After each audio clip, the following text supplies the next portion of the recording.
तर राजकारणाला विचाराचं अधिष्ठान असलं पाहिजे आणि त्या विचाराचं अधिष्ठान हे काँग्रेसजवळ आहे आणि आज या विचारांची निदांत गरज आपल्या भारताला आहे. सर, आज आपण पाहतोय की शरद पवार आणि उद्योगपती गौतम अडाणी हे पुन्हा एकदा एकाच मंचावर येतात. बारामतीमध्ये AI सेंटरचं उद्घाटन पार पडणार आहे. या कार्यक्रमासाठी अजित पवार, सुनेत्रा पवार, सुप्रिया सुळे, युगेंद्र पवार उपस्थित राहत आहेत आणि अडाणींनी तर थेट पाय धरलेले आहेत शरद पवार यांचे, ज्यांच्यावरती काँग्रेसनं आरोप केलेले आहेत की मुंबईतील जागा जमिनी बळकवण्याचं काम करतायत. कसं पाहता? तुमचे मित्रपक्षी आहेत राष्ट्रवादी, काय कसं याकडे पाहा?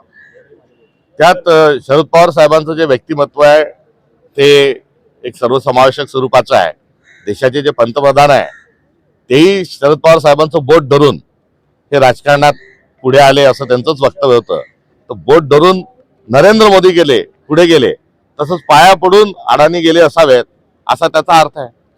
त्यांना तुम्ही काही सांगू इच्छिता ज्या पद्धतीनं गौतम अडाणी यांच्याकडून व्यवसाय वाढवले जात आहेत आणि त्यावर काँग्रेस आक्षेप घेत आहे? अडाणींच्या एकंदरीत त्यांच्या कंपनीच्या कार्यपद्धती ज्या आहेत या पर्यावरणाच्या, लोकशाहीच्या नीतिमूल्यांच्या विरोधात आहे आणि या देशाला पुंजीपती जे अनेक वेगवेगळ्या समस्येमध्ये या देशाला ढकलत आहे त्यामधले अग्रणी नाव हे अडाणींचं आहे.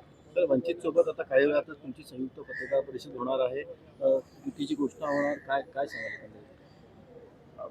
सदर पत्रकार परिषदेत बोलू, मात्र अनेक दिवसांपासून वंचित सोबत आमची चर्चा जी सुरू होती ती आता निर्णायक टप्प्यामध्ये आलेली आहे. संजय राऊत म्हणतायत की आम्ही काँग्रेसला प्रस्ताव दिलेला आणि काँग्रेस आंबेडकरांच्या युतीचं स्वागत करतो. काँग्रेसला हव्या असलेल्या जागा आम्ही द्यायला तयार होतो. या विधानाकडे नेमकं कसं पाहायचं? आम्ही सन्मानपूर्वक पाहतो. हव्या तेवढ्या ते द्यायला तयार होते, मात्र हव्या तेवढ्या आम्हाला हव्या होत्या आणि ही कार्यकर्त्यांची निवडणूक आहे. त्यामध्ये एकंदरीत आम्ही आलो असतो तर कार्यकर्त्यांचं नुकसान झालं असतं आणि सर्वांना कार्यकर्त्यांना लढण्याची इच्छा आहे. त्या अनुषंगानं आम्ही हा युती तोडण्याच्या अनुषंगानं कुठलाही निर्णय घेतलेला नाही.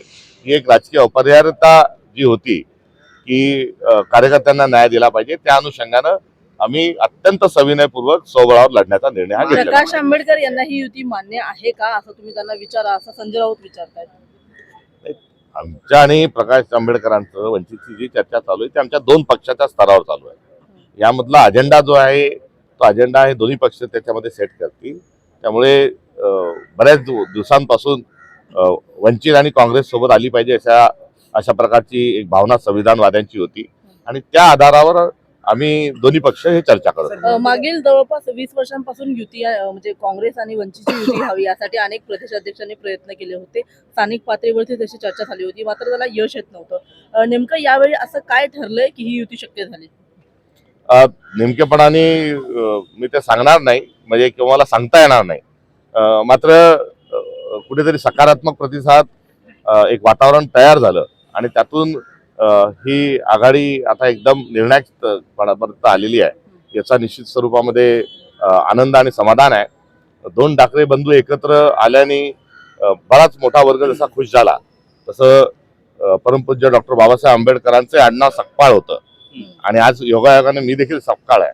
त्यामुळे आम्ही दोन सकपाळ हे एकत्र येत असल्याच्या अनुषंगानं देखील संविधानवादी जे खुश झाल्याशिवाय राहणार नाही. नक्कीच सर, अजित पवार आणि एकनाथ शिंदे यांच्या पक्षामध्ये कुठेतरी धुसफूस आणि ती आता चव्हाट्यावर येते असं दिसतंय का? कारण अजित पवार म्हणतात की बारामतीतील सुशोभीकरणाच्या कामाचे ठाण्यातील नागरिक कौतुक करतात. ठाणे शहरातही अशीच चांगली कामं व्हायला हवीत. मध्यंतरीच्या काळामध्ये तर ठाण्याकडे मुख्यमंत्री पद सुद्धा होतं. मी अनेक दिवसांपासून या सरकारला गँग ऑफ ट्रिपल इंजिन सरकार म्हणतोय आणि यांच्यातलं टोळी युद्ध सुरू झाल्याच्या संदर्भात देखील अनेक वेळा दुर्दैवाने आम्हाला टिप्पणी विरोधक या नात्याने करावी लागली होती. हे देखील त्यातलंच एक उदाहरण आहे. मात्र टोळी युद्ध हे नुसतं भाषांचं, संवादाचं, निर्णयांचं नाही, तर आपण बघितलं की एका निवडून आलेला नगरसेवकाचा खून देखील याच टोळी युद्धाचा एक परिणाम आहे. सर, हिंदी में जानना चाहेंगे आज कांग्रेस का फाउंडेशन डे आज